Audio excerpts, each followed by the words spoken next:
যিমান বজ্ৰকণ্ঠে ক'ব পাৰে আই অসমী মা ভাৰতীৰ জয় জয়কাৰ মোৰ লগত একেলগে সকলোৱে ক'বলৈ চেষ্টা কৰিব প্ৰয়াস কৰিব। ভাৰত মাতা কি জয়, ভাৰত মাতা কি জয়, ভাৰত মাতা কি জয়, জয় আই অসম, জয় আই অসম।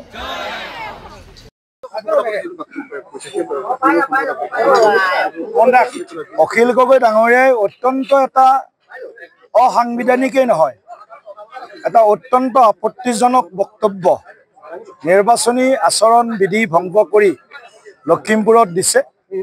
আৰু আমি দেখিছোঁ যে এইটো কোনো মানে ইণ্টেনশ্যন যিটো, এই ইণ্টেনশ্যনটোৱে অসমীয়া জাতিটোক বা ভাৰতবৰ্ষৰ যি সাম্প্ৰদায়িক সম্প্ৰীতি, সেই সম্প্ৰীতিটোক বিনষ্ট কৰিব। টোটেলি কমিউনেল এটা বক্তব্য অখিল গগৈ দিছে। আৰু এইটো অখিল গগৈৰ বক্তব্য, তেওঁৰ অকল অখিল গগৈৰ বক্তব্য নহয়, এয়া গৌৰৱ গগৈৰ বক্তব্য, এয়া ৰাহুল গান্ধীৰ বক্তব্য, এয়া ভূপেন বৰাৰ বক্তব্য, এয়া লুৰিণজ্যোতি গগৈৰ বক্তব্য। কাৰণ তেওঁলোক একেলগে আছে, গতিকে কোনোবাই তেওঁলোকৰ নিয়মে আছে, তেওঁলোকৰ সামূহিক কথাখিনি কোনোবা এজনে ক'ব লাগে। এতিয়া অখিল গগৈয়ে সকলোৰে হৈ এই ধৰণৰ বক্তব্য দিছে। কংগ্ৰেছৰ গৌৰৱ গগৈ ক'লে হয়তো আমি বুজিয়ে পাওঁ, গৌৰৱ গগৈ ডাঙৰীয়াতো অকল সেই ধৰণৰ বিষয়বিলাক ক'ব, আৰু ৰাহুল গান্ধীয়ে ক'লে সেইবিলাক বিষয়ে ক'ব, বা ভূপেন বৰা ডাঙৰীয়াই ক'লে সেইবিলাক বিষয়ে ক'ব। কিন্তু অখিল গগৈ ডাঙৰীয়াই শিৱসাগৰৰ পৰা বিধায়ক হৈ, যিখন শিৱসাগৰ আমাৰ অসমীয়া জাতিটোৰ আয়ুস ৰেখা সদৃশ, সেই আমাৰ স্বাভিমান, সেই আমাৰ জাতিটোক 17 বাৰ মোগলক পৰাস্ত কৰা অসমৰ এই স্বাভিমানী জাতিটোক অপমান কৰাৰ কাৰণে যিটো দুঃসাহস কৰিছে অখিল গগৈয়ে, সেইকাৰণে মই নিৰ্বাচন আয়োগক আহ্বান জনাইছোঁ। আমি আৰু কিছু সময় পিছত নিৰ্বাচন আয়োগক আমি লিখিতভাৱে অভিযোগ দি আছোঁ। আজি যদি চানডে, আজি নহ'লেও কাইলৈ দি আছোঁ, অখিল গগৈৰ বিৰুদ্ধে এটা তদন্ত কৰিব লাগে। আৰু নিৰ্বাচন আয়োগে যদি এই ধৰণৰ নিয়ম ভংগ, এই ধৰণৰ যি আমাৰ মডেল কোড অফ কণ্ডাক্ট আছে, ভংগ কৰাৰ অপৰাধত যদি নিৰ্বাচন আয়োগৰ ব্যৱস্থা আছে, তেওঁক আজীৱন নিৰ্বাচন খেলাৰ পৰা বিৰত কৰি ৰাখিব লাগে। এইটো ভাৰতীয় জনতা পাৰ্টিৰ দাবী। ইতিমধ্যে ক্ষমা খুজিছে ৰাজহুৱাভাৱে। ক্ষমাটো ইয়াৰ পৰা খুজিব পাৰি, ভিতৰত থকা মলটো কোনে উলিয়াব? ভিতৰত যিটো মল অখিল গগৈৰ জমা হৈ আছে, এই মলটো অসমীয়া জাতিটোৰ কাৰণে অত্যন্ত এটা সৰ্বনাশী মল এটা জমা হৈ আছে। এই সৰ্বনাশী মলটো তেওঁলোকৰ ভিতৰত সোমাই আছে, সেই মলটো বাহিৰ কৰিব লাগিব। ক্ষমা খুজিলেই সকলো শেষ নহয়। মুখ্যমন্ত্ৰী গৌৰৱ গগৈয়ে বিজেপি দলৰ সভাপতি হিচাপে মোৰো একেই প্ৰশ্ন। গৌৰৱ গগৈ ডাঙৰীয়ালৈ মোৰ এটাই প্ৰশ্ন যে তেওঁ পাকিস্তানত গৈছিল নে যোৱা নাই? সাধাৰণ প্ৰশ্ন। গৈছিলোঁ, ঠিক আছে, গৈ কিনে আপুনি কি কৰিলে? জনপ্ৰতিনিধি এজন, যেতিয়া মই MP দিলীপ শইকীয়া, যেতিয়া মই ভূটানত যাম, এইটো পাৰ্চনেল লাইফত ভ্ৰমণত গ'লে সেইটো এটা বেলেগ কথা, কৈ দিব। কিন্তু যেতিয়া মই পাকিস্তানৰ নিচিনা শত্ৰু দেশত যাম, চিৰবৈৰী শত্ৰু ভাৰতৰ, সেই জেগাত যদি আমি যাওঁ, তেওঁ তাত গৈ কাক লগ পালে, কি কৰিলে, 15 দিন কেনেকৈ গ'ল, কোনটো সীমান্তেৰে গ'ল, কোনখন পাছপৰ্ট ব্যৱহাৰ কৰিলে, কি ভিছা ব্যৱহাৰ কৰিলে? এইবিলাক কথা অখিল গগৈ ডাঙৰৰ হাতত উত্তৰ নাই। প্ৰশ্ন সোধে যদি আপোনালোকে, তেওঁ উত্তৰ দিয়ে বেলেগ এটা। আৰু এটা কথা, তেখেতৰ এতিয়া যিখিনি খবৰ পাই আছোঁ কৰিব। অখিল গগৈটো প্ৰথম নিজৰ মত স্পষ্ট, গৌৰৱ গগৈ ডাঙৰীয়াই প্ৰথমটো নিজৰ কথাখিনি উত্তৰ দিয়ক। যিটো প্ৰশ্ন তেওঁলৈ আহিছে, সেই প্ৰশ্নৰ উত্তৰ তেওঁ দিয়ক। অসমৰ ৰাইজে গৌৰৱ গগৈৰ পৰা জানিব বিচাৰে পাকিস্তানত তেওঁ গৈছে নে যোৱা নাই। যদি গৈছে, যোৱা বুলি কওক। যদি গৈছে, তাৰপিছত যোৱা বুলি কয়, তাত কি কৰিলে? 15 দিন, 10 দিন, 8 দিন, কেইবাৰ গ'ল, তাৰ উত্তৰ দিয়ক। তাৰ লগে লগে তেওঁৰ ল'ৰা ছোৱালী দুটা যদি ভাৰতীয় নহয়, মোৰ গাঁৱৰ নাম পূৰ্ণ কামদেৱ বোমাইতলা, স্বৰ্গদেউসকলৰ কোনোবা হয়তো ৰাজকোঁৱৰ গৈছিল, তাতে যাওঁতে তাত এজনী ৰমণীৰ লগত স্বৰ্গদেউৰ ৰাজকোঁৱৰৰ প্ৰেম হৈছিল। প্ৰেম হৈ তাত বিবাহ সূত্ৰে বিবাহ হ'ল, কিন্তু কিবা কাৰণত সেই সময়ত তেওঁ আনিব নোৱাৰিলে লগত। ৰমণীগৰাকীক বা ৰাজকুঁৱৰীগৰাকীক লগত লৈ আনিব নোৱাৰিলে। তাতেই ল'ৰা সন্তান এটা জন্ম পালে। আমাৰ যিখিনি বিশ্বাস আমাৰ গাঁওখনত, সেইকাৰণে মোৰ গাঁওখনৰ নাম পূৰ্ণ কামদেৱৰ পিছত মোমাই তোলা এটা যোগ কৰিলে। মানে মোমাইসকলে সেই ভাগিনজনক তুলি তালি ডাঙৰ দীঘল কৰিলে।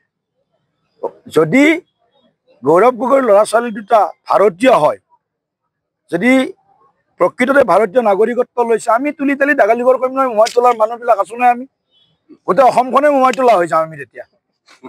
কৈ দিয়ক তেওঁৰ ল'ৰা ছোৱালী দুটা ভাৰতীয় নে মানে ব্ৰিটেইনৰ নাগৰিক, কৈ দিয়ক। শ্ৰীমতী কিয় ইমান বছৰে তেওঁৰ ভাৰতীয় নাগৰিকত্ব লোৱা নাই? এটা সাধাৰণ প্ৰশ্ন।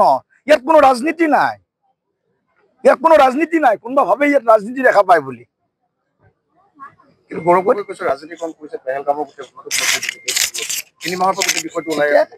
গৌৰৱ গগৈ পেহেলগামৰ ঘটনা হৈছে 22 তাৰিখে, হয়নে? আৰু গৌৰৱ গগৈৰ ঘটনা হৈছে আজিৰ পৰা 10 বছৰ আগতে, 7 বছৰ আগতে।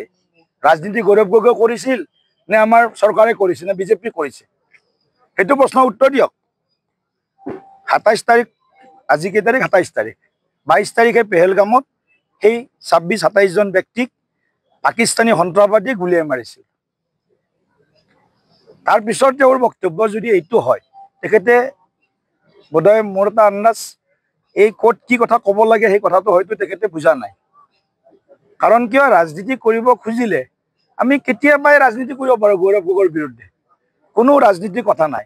ভাৰত বিৰোধী ষড়যন্ত্ৰত যদি কোনোবা অন্য আৰু এটা হাই প্ৰফাইল নেতা জড়িত আছে, অসমৰ ক্ষেত্ৰত কথা কৈছোঁ, অসম চৰকাৰে তাক কোনো পধ্যেই ৰেহাই দিব নোৱাৰে বা নেলাগে। আৰু এইটো অকল বিজেপি বা নেতাৰ মত নহয়, মই ৰাজ্যিক সভাপতি হিচাপে কেৱল মোৰ মত নহয়, প্ৰতিগৰাকী অসমীয়াই হয়তো ভাবিব যদি দেশ বিৰোধী কাম কৰি, যদি কৰিছে, মই এইটো যদি কৰিছে কৈছোঁ, যদি তেওঁ দেশ বিৰোধী কাম কৰিছে, তেতিয়াহ'লে নিশ্চিতভাৱে তেওঁৰ বিৰুদ্ধে কঠোৰ নহয় কঠোৰতম আইনী ব্যৱস্থা গ্ৰহণ কৰিব লাগে। যোৰহাটৰ এটা প্ৰশ্ন সুধো।